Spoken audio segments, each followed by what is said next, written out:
हाय, जय हिंद एवरीवन। 2 दिन पहले मैंने एक पोल डाला था इंस्टाग्राम स्टोरी पे अपने, और ये रिजल्ट आपके सामने है। सबसे ज़्यादा लोगों को जो प्रॉब्लम आ रही है एज एन एस्पिरेंट, तो वो आ रही है फियर ऑफ फेलियर और ओवरथिंकिंग की वजह। अब आप ये समझिए कि अगर ये दोनों ही प्रॉब्लम्स आपकी लाइफ में हैं जब आप तैयारी कर रहे होते हैं, तो इसकी वजह से आपके एग्ज़ाम ना निकलने के चांसेस ज़्यादा होते हैं रैदर देन ये रीज़न कि आप पढ़ नहीं पाए। पढ़ने के लिए आपके पास बहुत सारा मटेरियल है, लेकिन ये जो फियर ऑफ फेलियर है, इससे हम कैसे बाहर निकल पाए, और इसी की वजह से अगला हमारा एक्शन शुरू होता है, और वो है over thinking. Right, basically failure है क्या, हम इसको कैसे देखते हैं, अभी तक हमारी क्या गलतियां रह रही थी कि हम फेलियर को ही गलत तरीके से एनालाइज कर रहे थे। राइट, तो सबसे पहले तो आपको ये समझने की ज़रूरत है कि फेलियर एक ऐसा पाथ है, बेसिकली एक ऐसा एक्सपीरियंस है जब चीज़ें हमारी प्लानिंग के हिसाब से नहीं होती तो हम बोल देते हैं कि फेल हो गए। राइट, इंडिया क्रिकेट मैच खेल रही है बट हार जाती है। कई बार इंडिया क्रिकेट मैच खेल रही है और जीत जाती है। तो हार और जीत में डिफरेंस क्या है? सिर्फ यही तो है कि जैसा हम सोच रहे थे वैसा नहीं हुआ। राइट, एक्शन तो वही लिए गए, वही 50 ओवर का मैच हुआ, वही 20 ओवर का मैच हुआ, बट एंड रिजल्ट हमारे हिसाब से नहीं है। तो सबसे पहले आपको ये समझना है कि फेलियर आप नहीं है, रादर देन आपके प्लान का फेलियर है। तो ये कहीं ना कहीं आपको एक बहुत अच्छा एहसास दिलाएगा कि आप फेल नहीं हुए हो, आपका प्लान फेल हुआ है। और अगर प्लान फेल होता है तो हम प्लान को चेंज कर सकते हैं।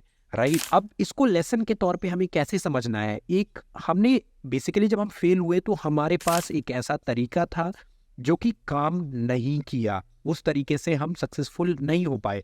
तो इसका मतलब बहुत सिंपल सा है, इसको हमें एज अ लेसन लेना है और हमें अपना तरीका चेंज करना है। एक दूसरा तरीका ढूंढना होगा जो कि हम अपने गोल के और करीब पहुंच सके उसको यूज करके। राइट, अब ये इतना आसान नहीं है। मैक्सिमम लोग, in fact to be very honest, आपको ये जान करके बहुत हैरानी होगी कि मेरे पास जितने बच्चों का फोन, मैसेज, कॉल आता है या वो किसी भी तरीके से मुझ तक पहुंचने की कोशिश करते हैं, उनमें से 80-85% बच्चे ऐसे होते हैं जो यहाँ पे आकर के एक बार फेल होकर के और अटक जाते हैं। फिर वो इसी लूप में फंसते जाते हैं, एक फेलियर, फिर ओवर थिंकिंग, उससे दूसरा फेलियर, फिर दोबारा ओवर थिंकिंग, और इस लूप में उनकी जो पीक टाइम है, पीक एनर्जी वाला जो टाइम है करियर का, वो निकल जाता है। राइट, तो यहीं पे उनको कुछ इस तरीके के सेल्फ डाउट या फिर डर लगना या शर्म लगना, कई बार वो अपने घर वालों से भी नजरें नहीं मिला पाते हैं, उनसे अच्छी से चीजें डिस्कस नहीं कर पाते हैं, और कंफर्ट जोन से बहुत ज्यादा अटैच हो जाते हैं। अब वो बाहर ही नहीं निकलना चाह रहे हैं, और जिस तरीके से उनका फेलियर का लूप चल रहा है, उस लूप में ना चाहते हुए भी फंसते चले जाते हैं। और ऐसे में उनको चाहिए होता है एक मेंटोर। वो मेंटोर उनका भाई, बहन, माँ बाप, कोई भी हो सकता है, लेकिन 99% केसेस में उनकी फैमिली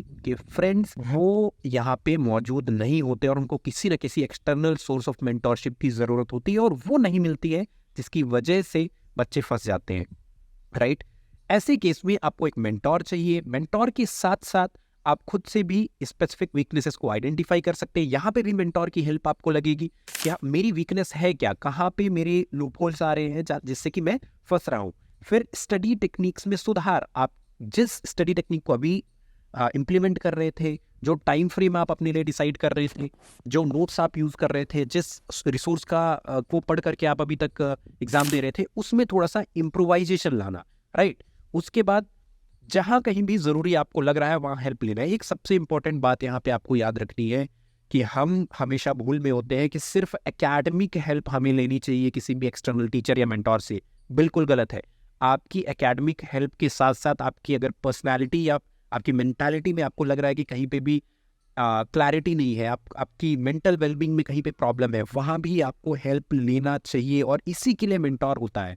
राइट, कॉन्फिडेंस और रेजिलियंस को बिल्ड करना, और ये बिल्ड होगा एक्शन से। हमेशा याद रखना, हमारे अंदर अंडर कॉन्फिडेंस हम तभी होते हैं जब हम एक्शन नहीं लेते हैं। आप याद करो कि जब भी आप घर में दिन भर बिजी होते हैं, चाहे वो कैसा भी काम हो, अगर कुछ भी प्रोडक्टिव आप कर रहे हो, डज नॉट मैटर कि वो पढ़ाई का काम है या फिर आपके घर का काम है, अगर आप प्रोडक्टिव हो तो आपके अंदर कॉन्फिडेंस अपने आप आता है, आपके अंदर नेगेटिव थॉट्स अपने आप दूर चले जाते। Right, at the end I just want to tell you कि मैं, यानी कि सीडीएस विद सौरभ, आपके साथ हमेशा है, as a teacher, as a friend, as a mentor. और जितने भी बच्चे हमारे बैच में हैं, वो सभी बच्चे बहुत अच्छी तरीके से जानते हैं कि अगर आप रात में 11 बजे भी कॉल करते हो, 12 बजे भी कॉल करते हो, आई एम देयर।